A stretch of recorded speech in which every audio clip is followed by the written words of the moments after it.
Welcome to one more mini vlog. ఈ వీడియోలో నేను ఆల్ప్స్ గుడ్నెస్ వాళ్ళది ఫ్రెంచ్ గ్రీన్ క్లే పౌడర్తో ఫేస్ మాస్క్ని ఎలా ప్రిపేర్ చేసుకోవాలో చూపించబోతున్నాను. ఈ గ్రీన్ క్లే ఏంటి అంటే మన స్కిన్ని ఎక్స్ఫోలియేట్ చేస్తుంది అనమాట. అండ్ అలాగే మన ఓపెన్ పోర్స్ ఉంటాయి కదా, వాటిని టైటన్ చేయడానికి చాలా బాగా యూజ్ అవుతుంది.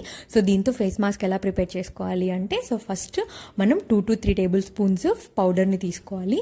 మనం దీంట్లో వాటర్ అయినా మిక్స్ చేసుకోవచ్చు, లేదు అంటే రోజ్ వాటర్ మిక్స్ చేసుకొని కొద్దిగా టీ ట్రీ ఎసెన్షియల్ ఆయిల్ని కూడా మిక్స్ చేసుకొని మనం ఫేస్కి అప్లై చేసుకోవచ్చు అనమాట. నేనైతే ఇక్కడ వాటర్తో మిక్స్ చేస్తున్నాను. ఇలా వాటర్తో మిక్స్ చేసుకొని పేస్ట్ కన్సిస్టెన్సీ వచ్చిన తర్వాత మనం దీన్ని బ్రష్తో అయినా అప్లై చేసుకోవచ్చు, లేదు అంటే ఫింగర్ టిప్స్తో అయినా అప్లై చేయొచ్చు. ఫేస్ పైన మరీ థిక్గా కాకుండా ఒక థిన్ లేయర్ ఆఫ్ ఫేస్ మాస్క్ని అప్లై చేసుకున్న తర్వాత 10 to 15 మినిట్స్ ఆగి కోల్డ్ వాటర్తో వాష్ చేసుకోవాలన్నమాట.